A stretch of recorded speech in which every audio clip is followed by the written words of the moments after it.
comic kicks with the upper hand. Welcome to this Moving Panels One Shot. Let's have a nerdy little conversation. And we're headed back to Smallville, this time for Season 2. And just like before, I am joined by my daughter Ruby, who is watching the show for the first time. And so go ahead, Ruby, introduce yourself and tell everybody what you thought, what you're thinking about the show so far. Hi, and it's really good so far. There hasn't been an episode where it's like, that it could have been better. So what characters, other than obviously Clark, what characters have kind of, you started to like really like as your go-to characters? Well, Lex. Yeah. All right. Well, Season 2 is, of course, when the show starts to shift into more of a serious context. There's now we've got a little bit more overarching stories. It's not just, one episode and then another episode where the episodes are all individual. The secrets are getting heavier. Yeah. Lex is getting more suspicious. Clark delves a little bit more into his Kryptonian identity. Yeah. And yeah, we're not going to talk about every episode. If you listen to our review of Season 1, we're just going to kind of hit a few episodes that we thought kind of stood out or possibly didn't. And I know of at least one case. So let's kick right off with the first episode, which was the aftermath of the tornadoes that we ended Season 1 with. And we see Lex is kind of, we've got his first like big secret, like that he almost let Lionel die. Yeah. But he ultimately did save him. So Lex is kind of already starting to dance that line between a hero and a villain. But what did you think of the aftermath of the tornado? It was a lot. Yeah. I mean, both Lionel and Lex almost died. Mm-hmm. It's been a while since we watched that episode. Yeah, it's been a while since that one. But I think we also got weren't the Kents involved in like a incident with the tornado as well? Yeah. Yeah. So yeah, lots of stuff happened in that one that kind of set the tone. And then a couple episodes later, we get the episode Duplicity, where Pete finally knows Clark's secret. Yeah. What'd you think of Pete? Like, did you think Pete handled it well? Do you think? It was funny at first because when he's like driving off and then Clark just like grabs his car. Yeah. Just like, I got something to tell you. Yeah. Although it wasn't really Clark's decision. Like, Pete happened to discover. Yeah. And so do you think if you were, let's say you were friends with a superhero that had kept it a secret identity, would it be exciting or stressful for you to keep that secret if you knew? Stressful. How do you think Pete has been handling it? He's honestly been handling it pretty well. I mean, yeah. There has been some times where he's almost slipped up, but well, and there's an episode we're going to talk about later too, where it becomes kind of an issue. Who do you hope finds out next? Lana or Chloe? Lana. You hope Lana finds out before Chloe does? Yeah, because Lana always gets frustrated with Clark when he says like, "Oh, I can't tell you what I was doing." Yeah, but then Chloe gets frustrated too because he's had to bail on her a couple of times, and she thinks it's her. Yeah, I don't know. Just Lana first. Okay. Well, we also got very early in episode 4, which was Ruby's favorite, titled Red. This is where we get introduced to red kryptonite in the form of their class rings. And we find out that when Clark puts on the ring and is affected by the red kryptonite, it turns him into a kind of a bad guy version of Clark. He just becomes more rebellious and he doesn't care about anything. Yeah. Just wants to do what he wants. And like maxes or like spends all of the Kent's money. Yeah. So why is this your favorite episode? Well, you get introduced to some new kryptonite, which I like it when you can get introduced to some new stuff. Yeah. And well, it does get a bit frustrating sometimes because like people are getting mad at him and he's just like, oh well, I don't care. Yeah. But he can't control himself. So did you like seeing, this side of Clark? I mean, no. But and then of course the red kryptonite plays a big part in this season, especially because it even comes back, as we'll talk about with the final episode. Yeah. And then there was even another episode in the middle that we're going to talk about. In fact, let's go ahead and talk about that one. That was episode 14, which is called Rush. This is the one with the little worm thing. Yeah. That attacks Pete and then Chloe. And that random nerd kid at the very beginning of the episode. Yeah. And makes them kind of like what Clark is with the red kryptonite. Yeah. And so because Pete knows, he slips the red kryptonite into his pocket. Yeah. And so Clark is affected. So they all become these rebellious teens. But they even have, before all of that, they have where Clark has to go along with what they're wanting to do because Pete threatens to expose Clark's secret. That's true, yeah. And the, like, what do you call it? Like, I forgot the, like, bug that gets into... I don't know if they ever gave it a name, but it was some sort of parasite. Yeah, parasite. Yeah. That's the word I was trying to think of. Okay. That was in the caves. So. Yeah, but it also, like, makes them try to, like, kill themselves. Yeah, because essentially it just constantly revved up their, adrenaline, and so they kept wanting to do wild and crazy things, which, potentially would get them hurt or injured or ultimately killed, like it did that one random kid in the episode. And it almost killed Pete because he goes in front of that truck. Mm-hmm. All right, so let's move on to one of my favorite episodes, and that's Rosetta.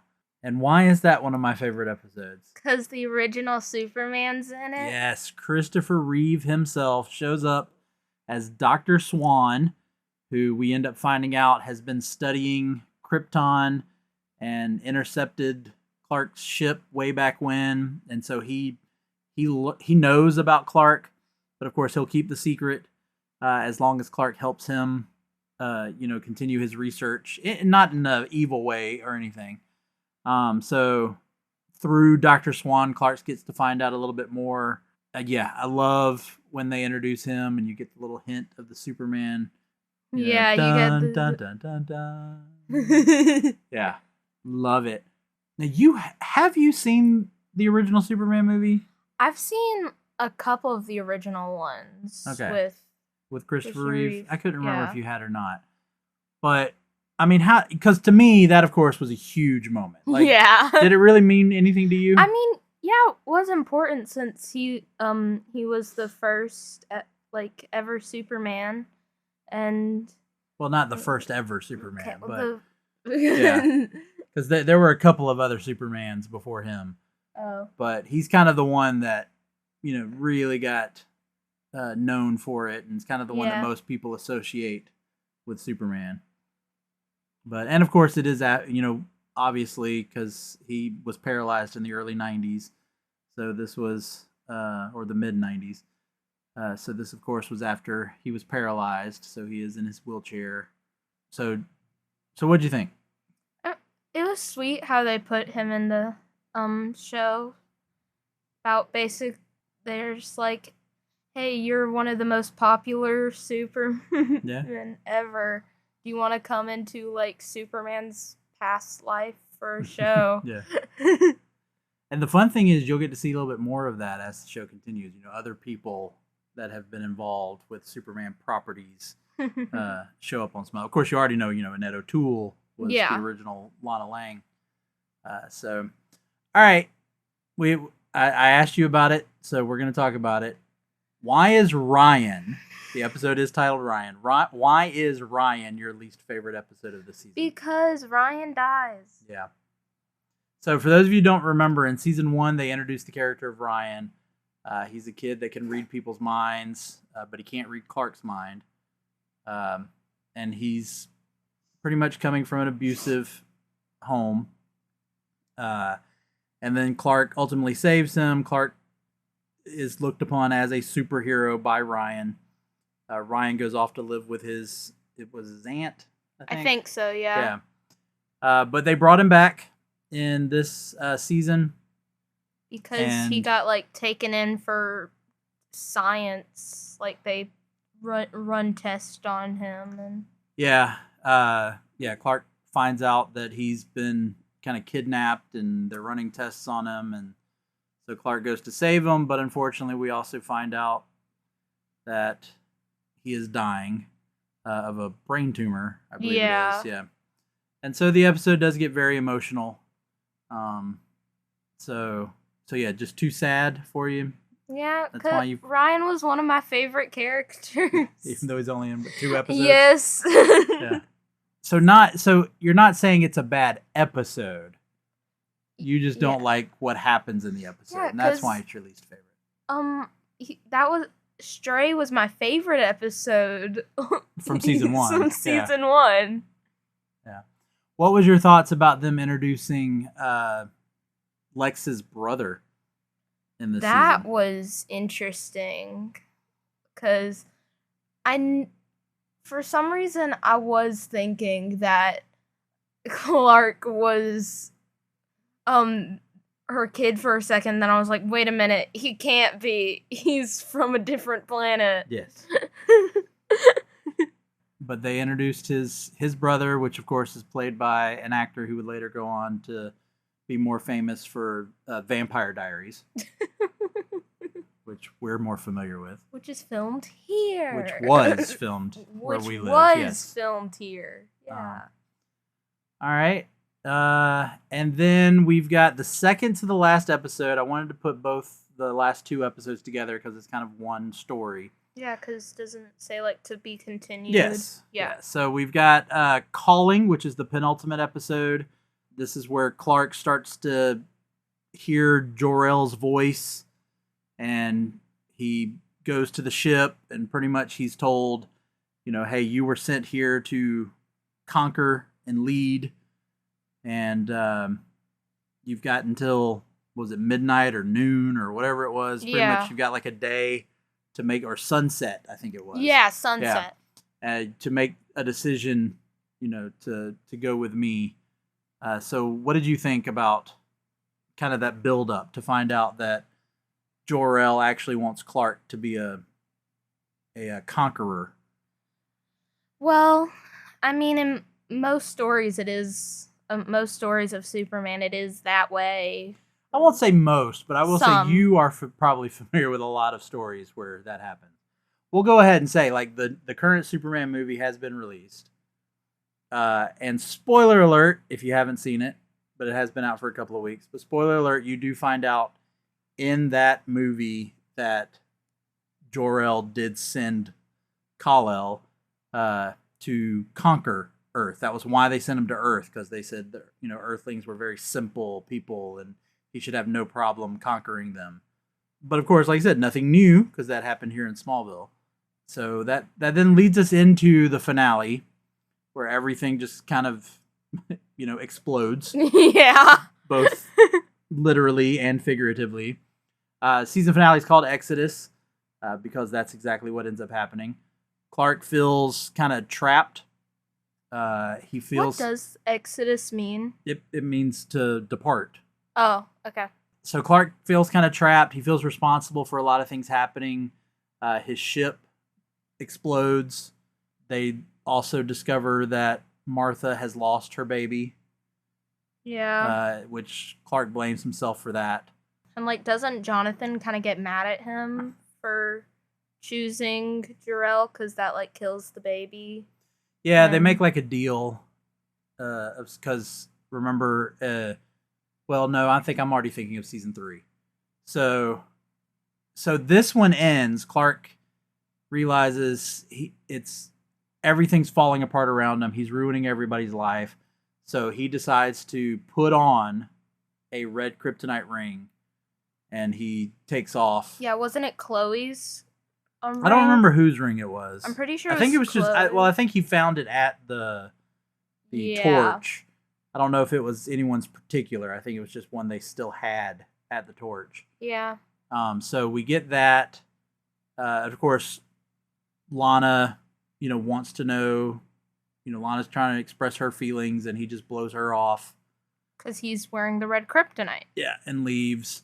We get a little bit more of Lex and Lionel, where Lex is getting married. Yeah.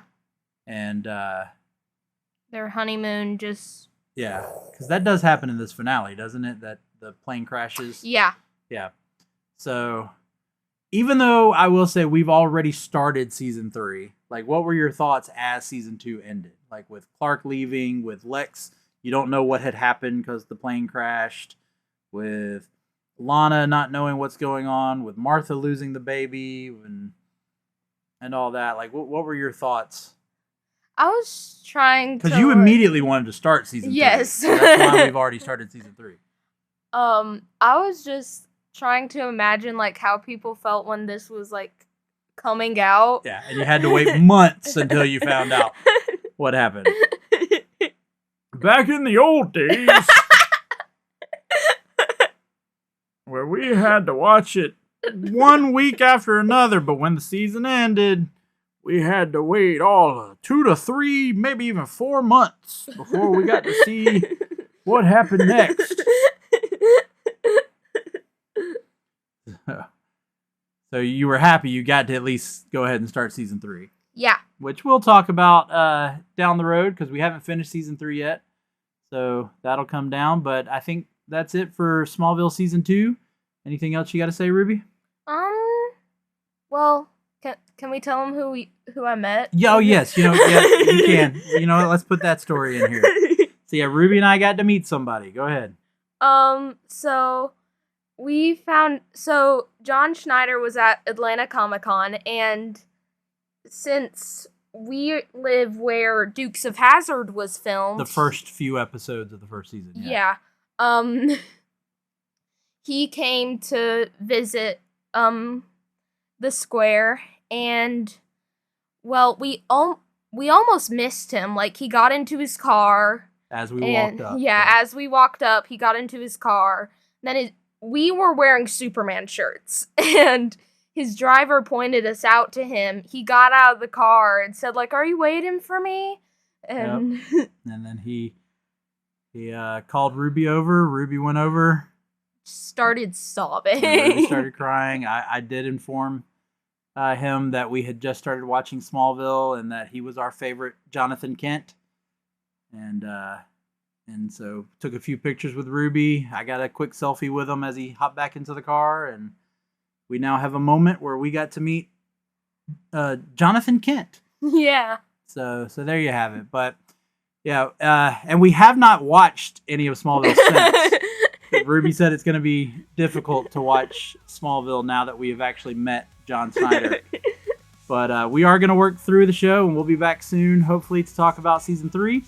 And hey, if you're watching along with us, comment on this episode and let us know, what's some of your favorite moments. What are you excited to hear Ruby talk about as we watch through the 10 seasons of Smallville? But we'll go ahead and wrap things up. For Moving Panels, I'm Laramy Wells. And I'm Ruby Wells. And we'll see you on the other side of the page. Bye. Moving panels, tales collide. Ships and seas, where worlds divide. From print to screen, the legends stand. Comic kings with the upper hand.